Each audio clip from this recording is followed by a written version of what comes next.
Muito bem, vamos para o debate então seguir em frente. Gesemiel, vamos colocar 3 minutos aí, tá? Para que o povo não se estenda demais aqui, a gente consiga disciplinar o nosso horário, a nossa grade. José Joaquim, vou começar com você, Zé. Porque o Lula, ele destacou, e ontem ele falou também sobre isso, sobre essa reunião tratando de segurança com o presidente americano, e o senador Moro também está dizendo, né, criticando e dizendo que o governo errou nessa pauta da segurança pública. Então, eu começo os primeiros 3 minutos com vocês, Zé. Olha, todos nós já sabemos que esse governo ele não tem uma pauta de segurança pública. Nós vivemos hoje num país de insegurança. É um país que o crime organizado tomou conta e o governo não faz de conta. É um governo que sentou para se discutir com os estados e depois veio com uma pauta que não vai de encontro às políticas dos estados. Então, o que nós estamos vendo é que o governo vai falar no ano de eleição, mas não teve nada. O DERIT, talvez hoje, eu não sei se já votou, vai voltar hoje. Eu creio que o Congresso tem legitimidade e o DERIT, que enfrentou o crime organizado em São Paulo, com certeza vai buscar essa discussão e tanto é que toda a esquerda foi contra, e algo que nós estamos vendo, o governo tentou com aquele ministro lá, o Lewandowski, que não tinha condições nenhuma de ser ministro, e nada apresentou. O que apresentou era algo seguinte: não, deixa nós fazer segurança pública, tira a autonomia dos estados. E isso não é segurança pública, é o crime organizado. Zé, me permite, que critério que você usa para dizer que um juiz da corte brasileira, da maior corte brasileira, não tem credencial para ser um ministro de segurança pública do país? É porque nada entregou, Cícero. Você usa Ele foi um fiasco, nada entregou. Você, como sempre, com aquele viés de esquerda, como sempre, você canhoteiro. Você não disfarça, mas tudo bem. Eu estou fazendo só uma pergunta para você. Eu já falei que falam que as perguntas são melhores do que as respostas. Mas o que nós estamos vendo aqui o tempo todo a gente está vendo que a esquerda não tem uma política de segurança pública e não entregou e não vai entregar e não tem tempo mais, que é um ano de eleição. Essa coisa, e essa pauta vai vir para o debate público, essa pauta vai vir para as urnas, entendeu? É a falha, é o calcanhar de Aquiles do governo, é um governo, a criminalidade aumentou, o país é um país, é isso. E outra coisa, o Estado de São Paulo tem até um comentário e um artigo muito bem fundamentado, tem uma coisa do Eduardo Henning, né?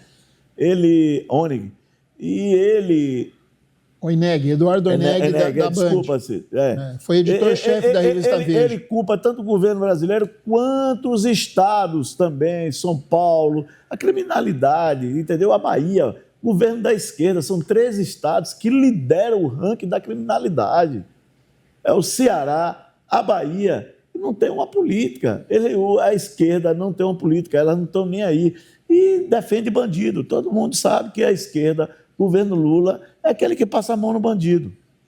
Muito bem, agora 3 minutos para o Ramon. Só segura os 3 minutos, Ramon, aí que eu quero perguntar o porquê. Ramon, você estava falando por que aqui que o Zezinho precisa de ajuda do Moisés ou do Alexandre Porto, que ele sozinho não dá conta de um debate.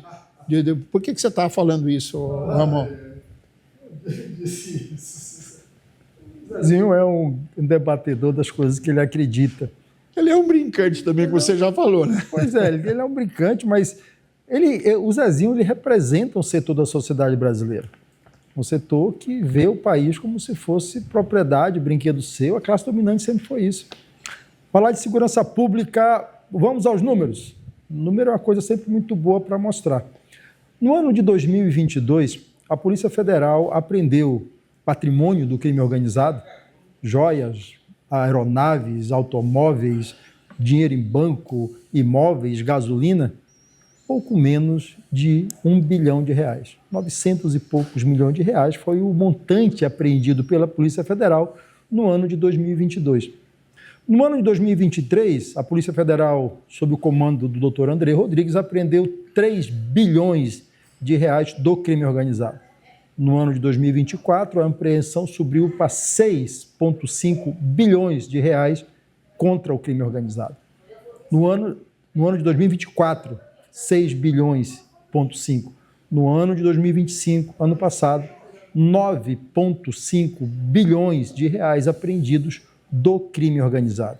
É um patrimônio em joias, em aeronaves, em automóveis, imóveis, combustível.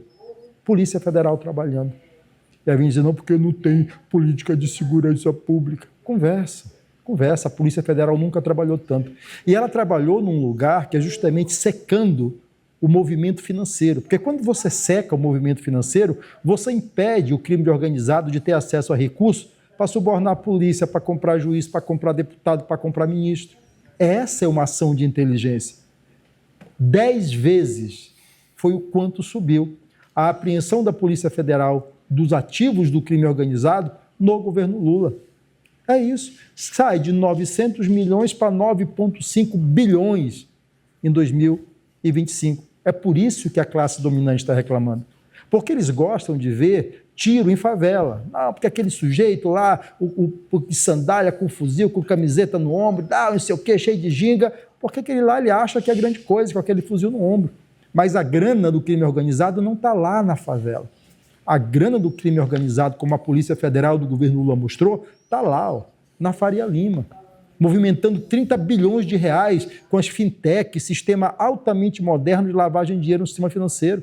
Está lá no Banco Master, que também está se mostrando agora que é uma operadora de lavagem de dinheiro do crime organizado. Esse é o governo Lula. Esse é o governo que trabalha em segurança pública. E vou lhe dizer uma outra coisa.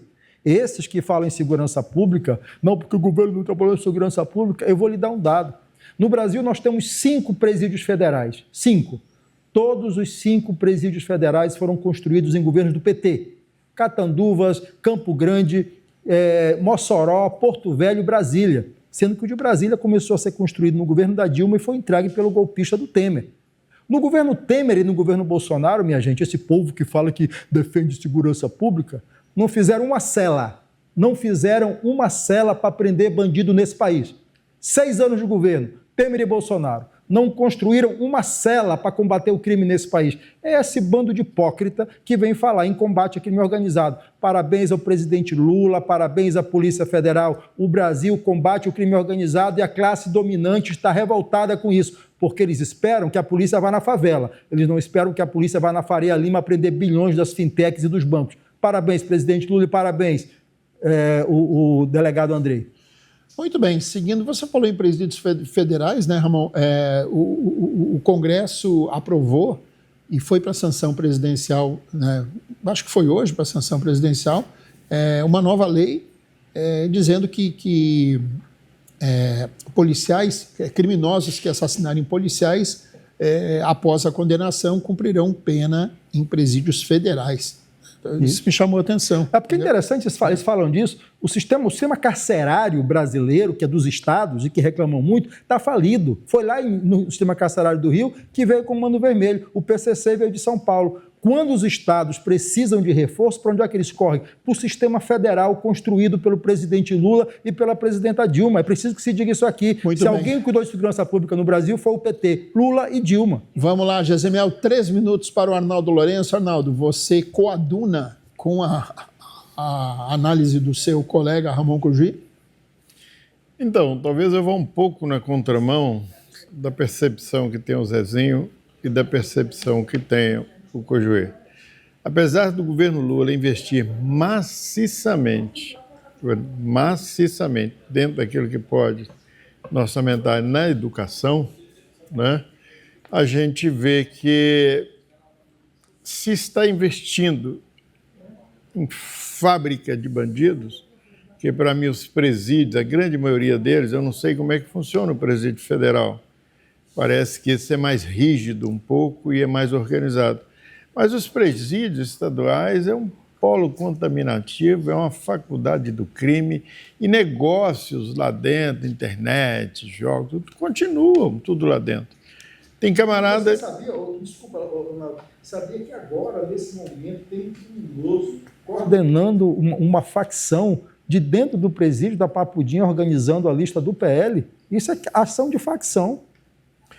Você falou uma coisa interessante, pois é, não deveria, né? Um camarada aí que é um criminoso, está preso, bandido, comandando a logística de um partido político chamado PL no Brasil, porque não é partido, é facção, isso é modus operandi de facção. Esse PL não é partido, é facção chefiada por um criminoso de dentro do presídio, tem que acabar com isso. Então... Por outro lado também, aí a gente vê ministros do Supremo Tribunal envolvidos com outro tipo de bandidos, engravatados, igual você falou, que está lá em cima, que comanda tudo, comanda a adulteração do combustível, comanda o transporte coletivo, comanda as licitações dos estados, financia em 2 bilhões, uma igreja, 2 milhões de reais, um governador mais importante do país, que é o governador de São Paulo, que também é bolsonarista. É o caso de uma igreja. O cara de uma igreja financiou em 2 milhões Tarcísio, em 3 milhões Bolsonaro, e está envolvido em crime. Então, o que eu tenho a dizer, e que eu acho é o seguinte: puxa vida, é uma pena que os nossos governos e os nossos governantes tenham que estarem investindo em presídios, sabendo que se nós pudéssemos direcionar esse dinheiro para a educação, para boa formação familiar, que não seja Deus, Pátria e Família dentro da igreja, porque complica tudo. Inclusive, eu tive a surpresa hoje, Cícero, de ver a comandante da Patrulha Maria da Penha, de um importante estado, dizendo que as mulheres mais violentadas, que mais apanham dentro de casa, são as evangélicas. Ela falando para outras mulheres. E por que ela fala isso? Porque está lá na Bíblia que a mulher tem que ser submissa ao homem e que ela tem que obedecer fidedigamente o marido.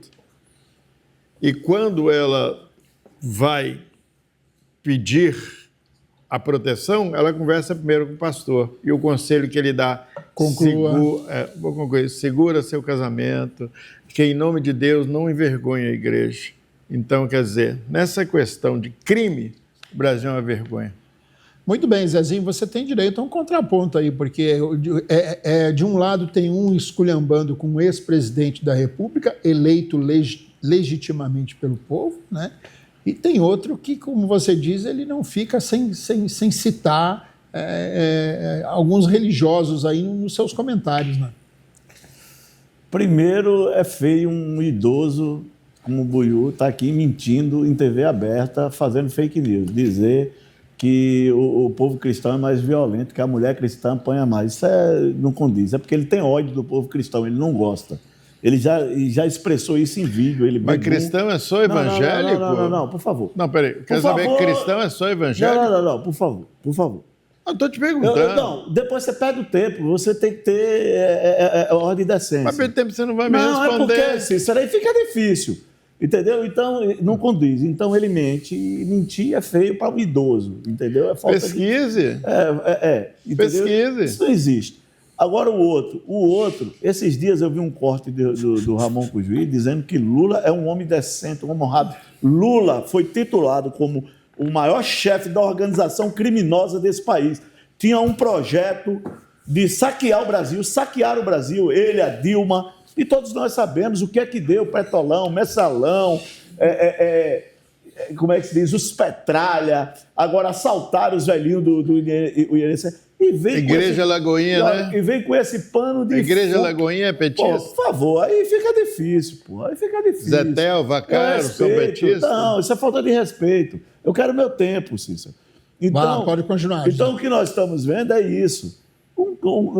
Qual a moral de dizer... Olha, você pegue a biografia de Jair Bolsonaro, que eu fui crítico, eu tenho moral para falar, fui crítico dele, no governo dele. Se você pegar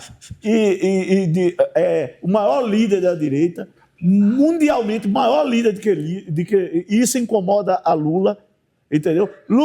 Isso incomoda Lula. Lula não aceita isso. Lula não aceita, entendeu? Todas as pessoas falam. Lula não aceita.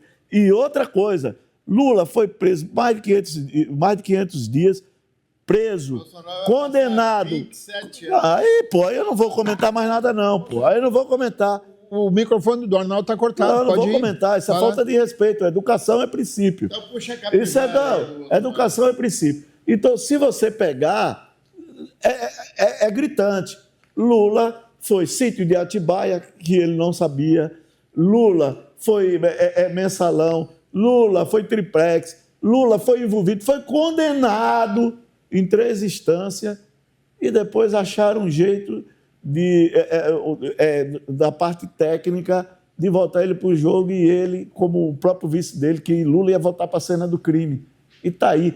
Todas as corrupções que aconteceu é no governo de esquerda. Esse negócio de dizer que a Faria Lima, quem desvendou tudo ali chama-se GAECO de São Paulo. A Polícia Federal participou da operação, mas ela não foi que investigou, foi o GAECO de São Paulo. É preciso ter honestidade no debate público, senhor Ramon Pujuí. Você é desonesto quando você intitula, vocês não têm nada, vocês não têm uma política de segurança pública, vocês são uma vergonha. Seu presidente já defendeu, sabe o que o seu presidente disse? Que o usuário, você sabe dessa palavra do presidente Lula, que precisa criminalizar o usuário e ele defendeu o traficante. Vocês defendem traficante, rapaz. Para com essa conversa fiada. Seu governo não foi zero de segurança pública. A criminalidade aumentou em todo o país. Muito bem, o Ramon foi citado, pediu um contraponto. Por favor, Ramon. Primeira coisa, o artigo 5º da Constituição, no seu inciso 57, diz que ninguém será considerado culpado até que sua sentença tenha transitado em julgamento. Ele foi descondenado, pronto. Você não estava pedindo educação agora há pouco? Ele foi Você não descondenado. estava pedindo educação agora há pouco? Não, mas é porque todo mundo me interrompeu. Todo mundo me interrompeu. Eu não interrompi, não. Eu fiquei quieto aqui. Então, ouça e aprenda a Constituição. Descondenado. Artigo 5º, inciso 57. Está lá na Constituição. E é bom que as pessoas aprendam a Constituição. Diz o quê? Que ninguém será considerado culpado sem uma sentença transitada em julgado. O presidente Lula nunca foi condenado a nada. Por quê? Porque não existe contra ele nenhuma sentença transitada em julgado. E todos os processos que foram abertos contra ele foram anulados. Conversa fiada com o juiz. Ele foi condenado em 3 instâncias. E você sabe. Zezinho, eu perdoo você porque você é um obtuso, né? Você é um neófito de direito. Mas eu estou falando para pessoas que... Lula não foi inocentado. Lula era inocente por causa de tecnicidade. Não, Lula não foi inocentado. Vamos ter honestidade no debate. Você não artigo tem. 5º da Constituição Federal. Não. Você conhece o que diz o artigo 5º? Lula foi condenado por o que diz o artigo 5º? Lula foi condenado por sítio de Atibaia. Lula foi condenado e ainda aumentou a pena. Você sabe disso. Pronto, posso acabar de falar agora, já que você pediu educação. Mas ele foi condenado. Está lá na Não existe condenação. Eu vou explicar para o telespectador que, à luz do direito, à luz da Constituição, e eu cito aqui o artigo 5º, inciso 57, que não existe condenação sem pena transitada em julgado. É só ler a Constituição. O Zezinho é neófito, ele não conhece direito. Então a gente perdoa ele. Pois bem, se não há condenação transitada em julgado, quem diz que Lula é condenado ou é má fé, ou é ignorância, ou é estupidez. Né? É isso. Lula não tem nenhuma condenação contra si. É um homem inocente. É um homem que foi submetido a processos arbitrários, processos Ramon, por favor. Manipulados, né, que foram anulados. Porque organização criminosa. Vamos lá. É difícil, né? Porque ele é o maior Lula é o maior líder de organização criminosa que já foi titulado no Brasil. Lula foi considerado. Se você me mostrar ele participou da maior organização criminosa desse país. Muito bem, senhores, devido à indisciplina do senhor José Joaquim, o Buiú não vai poder falar.